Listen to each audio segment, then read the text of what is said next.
Hello guys, இன்னைக்கு மாயா அவர்களுக்கும் பூர்ணிமா அவர்களுக்கும் ஒரு பெரிய கிளாஷ் வந்து நடந்துச்சு. அதை நீங்கள் ப்ரோமோ 2ல கூட வந்து பார்த்துருப்பீங்க. உண்மையாகவே பெரிய கிளாஷா, இல்லை வந்து சின்னதாக சண்டை போட்டுட்டு விட்டாங்களா, இல்லை மனஸ்தாபமா அப்படிங்கிறத பற்றியெல்லாம் தான் இந்த வீடியோவில் முழுசாக வந்து பார்க்க போகிறோம். ஸோ இந்த வீடியோக்கு போகிறதுக்கு முன்னாடி நம்மளோட சேனலை சப்ஸ்கிரைப் பண்ணாதவங்க சப்ஸ்கிரைப் பண்ணி வச்சுக்கோங்க. இந்த வீடியோக்கு அட்லீஸ்ட் ஒரு 500 லைக்கான எதிர்பார்க்குறோம். ஸோ லைக்கை போடுங்க, வீடியோ பாருங்கள். வாங்க என்ற வீடியோக்குள்ளே வந்து போகலாம். மாயா அண்ட் பூர்ணிமா இவங்க ரெண்டு பேரும் எவ்வளோ தூரம் ஃப்ரெண்ட்ஸ் அப்படின்னு பார்த்தீங்கன்னா, ஒரு ஆளை டார்கெட் பண்ணி அவனை தூக்கி வெளியே போடுற அளவுக்கு வந்து பார்த்தீங்க அப்படின்னா இவங்க கிட்ட மைண்டும் இருக்குது அண்ட் ஸ்ட்ராட்டஜியும் இருக்குது அண்ட் வெல் பிளேவும் வந்து இருக்குது அப்படின்னே வந்து சொல்லலாம். ஸோ இவங்களுக்குள்ளே இருக்கக்கூடிய நட்பு வந்து பார்த்திங்க அப்படின்னா இப்போதைக்கு கொஞ்சம் கொஞ்சமாக அந்த விரிசல்கள் வந்து காணப்படுதோ அப்படிங்கிற மாதிரி வந்து தோணுது. ஏன்னா நேற்றுக்கும் ஒரு மாதிரி கிளாஸ் ஆச்சு ரெண்டு பேருக்குமே. அப்போயே வந்து பார்த்திங்கன்னா பூர்ணிமா ஒரு மாதிரி டென்ஷன் ஆகி பணத்தெல்லாம் அடித்து உதச்சிட்டு போயிட்டாங்க. அண்டு இன்றைக்கும் அதே மாதிரி தான் வந்து பார்த்திங்க அப்படின்னா ஒரு விஷயம் வந்து நடந்தது. அது என்னென்னா, இன்றைக்கி வந்து அந்த டான்ஸ் மாரத்தானில் டியூவலாக வந்து பர்ஃபார்மன்ஸ் வந்து பண்ணணும். அதாவது 2 டீம் இருக்கும். 2 டீம்லேருந்து செப்பரேட்டான 2 பர்சன் வந்து பர்ஃபார்மன்ஸ் வந்து பண்ணணும். அதில் யாரோட பர்ஃபார்மன்ஸ் நல்லா இருக்கோ அவங்கள வந்து செலக்ட் பண்ணி அவங்க வெற்றி பெற்ற வேட்பாளர் அப்படின்னு சொல்லி அவங்ககிட்ட பணமும் வந்து கொடுக்கணும் அப்படின்ற மாதிரி தான் பிக் பாஸ் அவர்கள் சொல்லியிருந்தார். ஸோ இதில் என்ன பிரச்சனை அப்படின்னு பார்த்தீங்கன்னா, 2 டீம் இருக்குது. ஏ டீம் அண்ட் பி டீம்னு வச்சுக்கோங்களேன். இதில் வந்து பார்த்திங்க அப்படின்னா ரவீனா அவர்களும் இன்னொருத்தர் வந்து பார்த்திங்கன்னா மாயா 2 பேருமே போய் பர்ஃபார்மன்ஸ் வந்து பண்ணுறாங்க. இதில் கொஞ்சம் மாயா அப்படியே கொஞ்சம் ஓவர்லாப் பண்ணுறாங்க. பெருசாக வந்து சரியாக பர்ஃபார்மன்ஸ் வந்து பண்ணல. நேற்றுக்கு நீங்கள் பார்த்துருந்தீங்க அப்படின்னா கூட பயங்கரமாக ஒரு குத்து டான்ஸ் வந்து போட்டிருப்பாங்க, கர்நாடிக் டான்ஸ் ஆடுறதுக்கு பதிலாக. ஆனால் இவங்க பயங்கரமான குத்து டான்ஸ் எல்லாம் போட்டுருந்தாங்களா, அதே மாதிரி தான் இங்கே ஃபன் பண்ணுறா அப்படிங்கிற பேரில் வந்து சில ஸ்டெப்ஸ் எல்லாம் விட்டு ஃபன் பண்ணிட்டு இருந்தாங்க. அது பார்க்க நல்ல நகைச்சுவையாக இருந்தாலும் இன்ட்ரெஸ்டிங்காக இருந்தாலும் கூட ரவீனா அவர்கள் டான்ஸர், அது உங்களுக்கு நல்லாவே தெரியும். அவங்க நல்லாவே ப்ரெசென்ட் பண்ணியிருந்தாங்க. அண்ட் ரவீனா அவர்கள் இவங்களுக்கு வந்து வாய்ப்பு கொடுத்துட்டே இருந்தாங்க. ஆடுங்க அப்படிங்கிற மாதிரி வாய்ப்புகள் வந்து கொடுத்துட்டு இருந்தாங்க. பட் அவங்க வந்து பெருசாக வந்து பர்ஃபார்மன்ஸ் வந்து பண்ணல. இப்போ ஆனாலும் மாயாவுக்கும் ஒரு பெரிய சப்போர்ட் இருந்தது. எப்படின்னா, குரூப் டீம் ஏவில் வந்து பார்த்திங்கன்னா 2 பேரும், குரூப் பியில் 2 பேர் வந்து பார்த்திங்கன்னா இவங்களை சப்போர்ட் பண்ணுறாங்க. அதே மாதிரி குரூப் ஏயில் வந்து 2 பேர் வந்து ரவீனாவையும், பியில் வந்து 2 பேர் வந்து பார்த்திங்கன்னா ரவீனாவையும் சப்போர்ட் பண்ணாங்க. ஈக்குவல் ஆகிடுச்சு.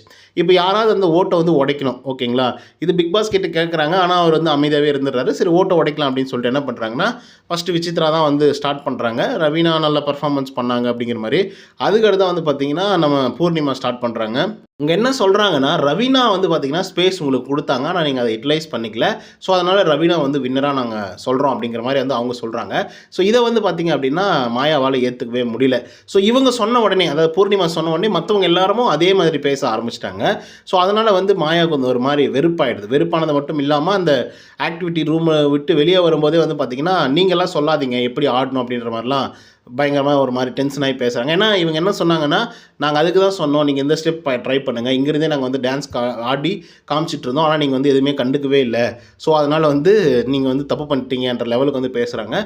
அதுக்கு வந்து பார்த்திங்கன்னா மாயா வந்து எல்லோரும் முன்னாடியும், இல்லைங்க நீங்கள் வந்து அப்படி சொல்லாதீங்க. ஆனால் அவங்க சொன்ன வார்த்தை என்னென்னா, ஒரு கேண்டிடேட் எப்படி டான்ஸ் ஆடணும் அப்படின்னு சொல்லிட்டு நீங்கள் சொல்லி தராதிங்க, ஆடியன்ஸ் ஆகி நீங்கள் சொல்லாதீங்க, அது சொல்கிறதுக்கு வந்து எந்த தகுதியும் உங்களுக்கு இல்லை அப்படிங்கிற மாதிரி வந்து சொல்லிடுறாங்க.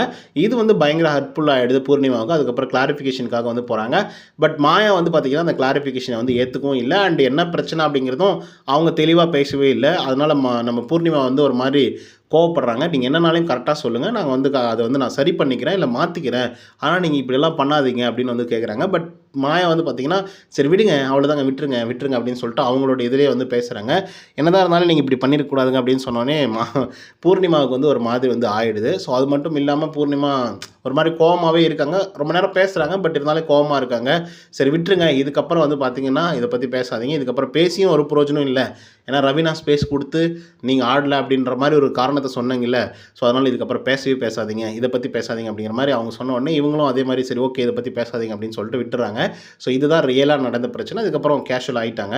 கேஷுவல் ஆகி ஜாலியாக வந்து பேசிக்கிறது, சிரிக்கிறது, சாப்பிட்றது, இதெல்லாம் வந்து பண்ணிகிட்ருக்காங்க. ஸோ இதுதான் ரியல் ரீசன் மாயாவுக்கும் பூர்ணிமாவுக்கும் நடந்த பிரச்சனைக்கு. ஸோ இதை பற்றி நம்மளோட கருத்துக்கள் என்ன? சும்மா இவங்க வந்து சிம்பிளாக ட்ராமா பண்ணுறாங்களா, இல்லை உண்மையாகவே இவங்களுக்குள்ளே வந்து கிளாஷ் இருக்கா அப்படிங்கிற மாதிரி தோணுது. ஏன்னா டே பை டே வந்து இவங்களுக்குள்ளே வந்து சண்டை வந்துகிட்டே இருக்கிறத நம்மளால் நம்ப முடிய மாட்டேங்குது. என்னதான் அதான் ஒன்ஸ் நம்ம ஃபிக்ஸ் பண்ணிட்டோம் அப்படின்னா அவங்க உண்மையாகவே இருந்தாலும் கூட அது தப்புன்ற மாதிரி நம்ம ஃபிக்ஸ் பண்ணிடுறோம். ஸோ இதை பற்றி நம்மளோட கருத்துக்கள் என்ன அப்படிங்கிறத கமெண்ட்டில் வந்து பதிவு பண்ணுங்கள். இந்த வீடியோ உங்களுக்கு பிடிச்சிருந்தா லைக் அண்ட் சப்ஸ்கிரைப் பண்ண மறந்துடாதீங்க. இன்னொரு தோழர் சந்திங்கன்னா until then bye from Uday. நன்றி, வணக்கம்.